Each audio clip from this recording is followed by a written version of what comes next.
Si je te demande qui tu es, tu diras leader, apôtre, enfant de Dieu, héritier, visionnaire. Alors pourquoi chaque fin de mois est une pression? Pourquoi tes projets commencent mais ne finissent pas? Pourquoi tu aides tout le monde mais personne ne peut vraiment t'aider? Pourquoi tu travailles beaucoup mais tu n'avances pas? Et si le problème n'était pas ton appel, mais ton organisation? L'exil invisible. Voici l'histoire de Zarekan et de ses 4 fils. Une histoire de royaume. Une histoire de vent. Une histoire d'héritage et d'oubli. Zarekan est né dans l'abondance. Pas une abondance bruyante, une abondance normale. Les champs étaient fertiles, les réserves pleines, les serviteurs nombreux. Il ne savait pas combien coûtait le pain. Il ne savait même pas que certains comptaient avant de manger. On le réveillait doucement. « Mon prince, le jour est déjà levé. » Et il se levait sans pression. Mais l'abondance prolongée crée parfois une illusion. Quand tout est stable, on croit que tout est simple. Et quand tout est simple, on croit que l'on est prêt. Zarekan croyait être prêt. Un jour, il regarde l'horizon. Il veut plus. Pas plus d'or, plus d'émotion, plus d'intensité, plus de sa propre histoire. Il va voir son père. « Père, donne-moi ma part, je veux partir. » Son père ne répond pas immédiatement. Il voit ce que son fils ne voit pas. Mais il comprend une loi. On peut retenir un enfant, on ne peut pas retenir son illusion. Il donne. Une caravane splendide, du bétail, de l'or, des serviteurs. Zarekan part fier. Il ne quitte pas seulement le royaume. Il part loin de la maison, loin de l'amour du père. Babylone l'accueille. Rire, fête. Des amis apparaissent rapidement. Quand tu dépenses, tu es admiré. Quand tu invites, tu es entouré. Quand tu brilles, tu es applaudi. Zarekan aime cette sensation. Il confond mouvement et progression. Mais le mouvement n'est pas toujours une direction. L'or diminue, les troupeaux disparaissent, les serviteurs s'éloignent, puis vient le silence. Un silence plus dur que la pauvreté, et la faim arrive. Une nuit, son ventre grondait. Une faim réelle, une faim qui fait oublier qui l'on est. Il prend la décision la plus douloureuse. Aller demander à manger. On lui dit « Ici, il n'y a pas de cadeau. Tu travailles, on te donne à manger. » Il hésite. Il pense « Je suis prince. » La faim répond « Tu es vide. » Il accepte. Premier jour, il travaille pour manger. Deuxième jour, il travaille pour manger. Une semaine plus tard, il mange rapidement pour retourner travailler. Un mois plus tard, il parle moins de vision, plus d'horaire. Un an plus tard, il se lève, il travaille, il mange, il travaille, il dort, il recommence. Un soir, il regarde son assiette. Je travaille pour manger et je mange pour travailler. Donc je vis pour continuer. Il ne manque pas de force. Il croit qu'il y arrivera ainsi. Mais il ne le sait pas encore. Le système est verrouillé. Les années passent. Il a des fils. Azera, Yoréel, Karzom, Talom. Il les regarde jouer et il voit ce qu'il a perdu. Non pas l'argent, la clarté. Il n'a jamais reconstruit un système. Il a seulement remplacé un royaume par une survie organisée, par une course sans fin. Il murmure un jour que c'était beau, les jours à la maison. Le problème n'était pas son identité. « Je suis prince », disait-il. Le problème était l'exil. « Je ne suis plus à la maison ». Un soir, le souffle devient court. Il appelle ses fils. Il s'approche. Sa voix est faible, mais lucide. « Mes enfants, vous devez rentrer. » Silence. Azera demande « Rentrer où, père ?»« Au royaume. » Karzom répond « Si nous sommes héritiers, pourquoi sommes-nous ici ?» Long silence. Zarekan regarde le plafond. Parce qu'on peut quitter un royaume, mais le royaume ne quitte jamais un héritier. Sa respiration devient lourde. Ne mourrez pas ici. Son bras tombe. L'exil ne commence pas par la pauvreté, il commence par une décision immature et il se prolonge par l'absence de système.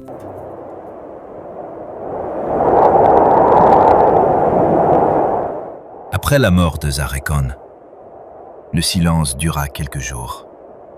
Puis la vie reprit, et chacun choisit.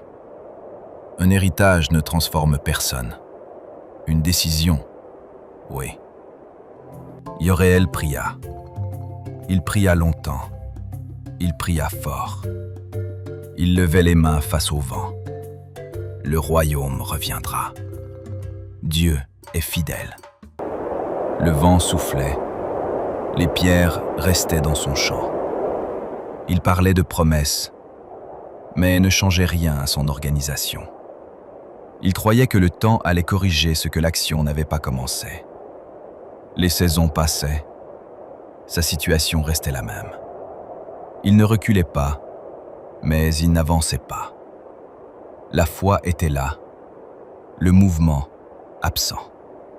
La foi sans mouvement devient attente. Karzom décida autre chose. Puisque le royaume est loin, je bâtirai ici. Il travailla sans relâche. Il réussit. Son champ était propre, ses récoltes correctes. Il acheta des outils, il engagea quelques hommes, mais tout dépendait de lui. S'il tombait malade, tout ralentissait. S'il s'absentait, tout s'arrêtait. Il avait construit du résultat, pas un système. La nuit, il regardait le ciel et il murmurait « Pourquoi je ne me sens jamais tranquille ?» On peut réussir et rester fragile.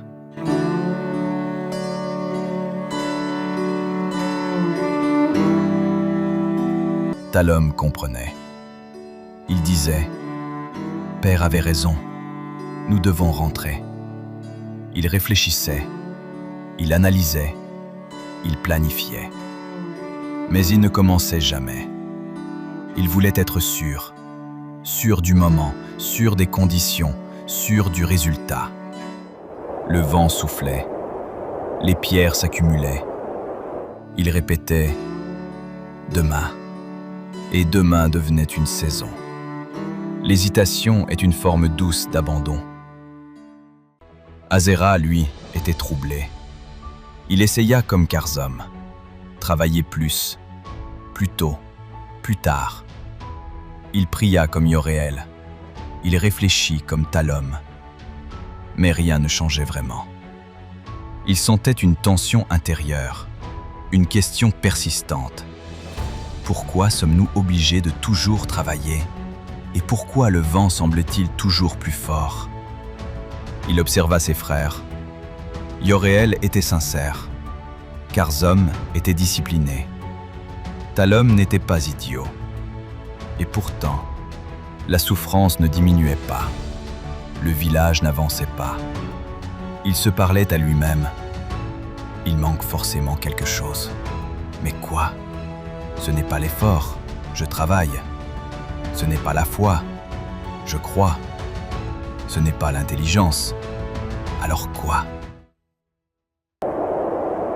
Cette saison-là, le vent s'intensifia. Des arbres gigantesques furent déracinés. Ils jonchaient désormais les champs. Les obstacles devenaient plus nombreux. Le temps pour labourer diminuait. On passait ses journées à dégager des pierres. Certaines récoltes furent perdues. Un voisin abandonna son champ. Un autre vendit ses outils. L'atmosphère changea. Ce n'était plus une difficulté, c'était une pression. Azera regarda autour de lui. Chaque homme luttait, mais séparément. Il murmura « Peut-être que le vent sera moins fort la saison prochaine, mais aujourd'hui, nous sommes divisés et seuls. » Il fixa une énorme pierre au centre de son champ. Il ne savait pas encore comment, mais il comprenait une chose. Seul, il ne vaincrait jamais le vent. Et parfois, la plus grande révélation commence par une fatigue honnête. Le vent ne s'arrêta pas. Il devint plus violent. Les pierres roulèrent plus nombreuses. Les arbres déracinés bloquaient les champs. Chaque homme se levait plus tôt et se couchait plus fatigué. Mais rien ne semblait avancer. Le vent ne détruisait pas seulement les récoltes, il révélait l'isolement. Un matin, Azera se retrouva face à une immense pierre au centre de son champ. Il poussa. Rien. Il recommença. Rien. Il bissa. Il tomba. Il resta assis dans la poussière, essoufflé, frustré. Il murmura « Pourquoi est-ce toujours si lourd quand je suis seul ?» Le vent soufflait, comme pour lui répondre. Un voisin passa. Il regarda la pierre. Il ne donna pas de discours. Il posa simplement ses mains dessus. On pousse.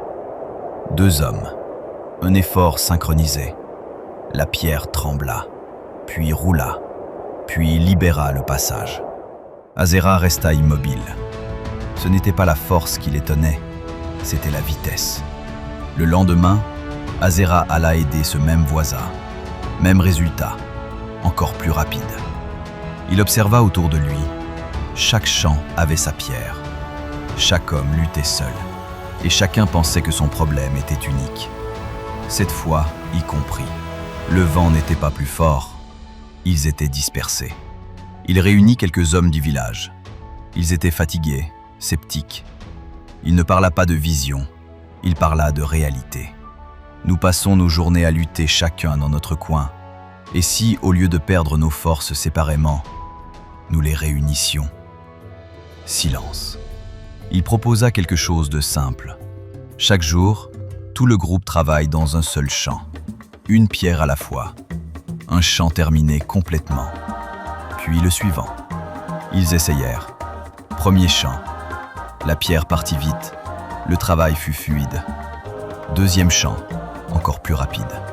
Troisième champ. Les visages changèrent. Les épaules se redressèrent.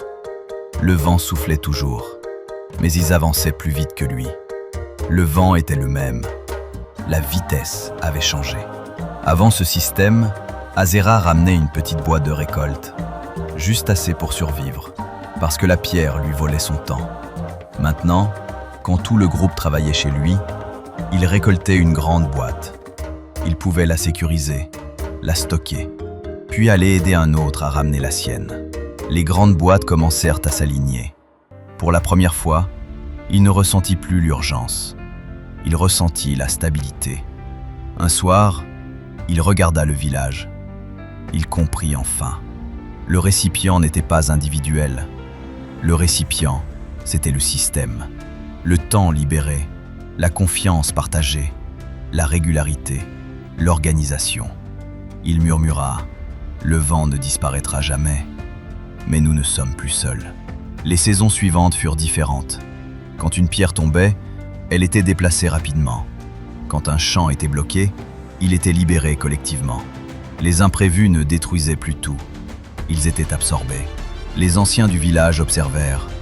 Ils dirent « Cet homme n'a pas vaincu le vent. Il a organisé le village. » Ils lui confièrent la coordination. Non parce qu'il était le plus fort, mais parce qu'il avait compris. Un matin, Azera leva les yeux vers l'horizon. Il pensa à son père. Il pensa au royaume. Et il réalisa quelque chose de profond. Le royaume n'était pas un lieu magique. C'était un niveau de capacité. On ne rentre pas au royaume parce que l'on souffre. On y entre quand on est prêt à gouverner. Et gouverner, c'est organiser. Le vent soufflait encore, mais il ne dominait plus. Le lait coule. Le miel coule. Mais seuls ceux qui construisent un récipient, un bon récipient, peuvent encore les contenir. Le vent ne va pas s'arrêter. Les saisons difficiles ne vont pas disparaître. Les pierres continueront de tomber. La vraie question, c'est toi. Combien de saisons vas-tu encore perdre avant de comprendre que le problème n'est pas ton appel, mais ton organisation? Tu dis que tu es appelé, mais tu es épuisé. Tu dis que tu es leader, mais tu portes tout seul. Tu dis que tu es héritier, mais tu vis encore dans l'urgence. Ce n'est pas un manque de foi, ce n'est pas un manque d'effort, c'est un manque de système. Et chaque année sans système coûte une saison. Chaque saison perdue coûte des opportunités. Chaque opportunité perdue coûte du temps. Et le temps ne revient jamais. Azera n'était pas plus intelligent que ses frères. Il n'était pas plus spirituel. Il n'était pas plus fort. Il a simplement compris plus tôt. Et comprendre plus tôt, c'est gagner des années. Comprendre tard, c'est accumuler des regrets. La différence n'était pas le vent. La différence était le système. Tu peux continuer à lutter seul. Tu peux continuer à prier contre le vent. Tu peux continuer à travailler jusqu'à l'épuisement. Ou tu peux décider d'entrer dans un système qui organise l'effort, accélère les projets et transforme la coopération en puissance. Le club chrétien n'est pas un groupe de motivation. C'est un système d'accélération, un cadre structuré, un environnement où l'on ne survit pas, on construit. Un espace où l'on ne répète pas les mêmes saisons, on progresse. Dans quelques mois, certains ici auront changé de niveau. Pas parce que le vent se sera arrêté, mais parce qu'ils auront choisi de s'organiser. La seule question, c'est de quel côté tu veux être. Parmi ceux qui regardent, ou parmi ceux qui avancent. Le lait coule, le miel coule, mais seuls ceux qui construisent un récipient solide peuvent les contenir. La décision ne se prendra pas demain, elle se prend maintenant, parce qu'une saison de plus sans système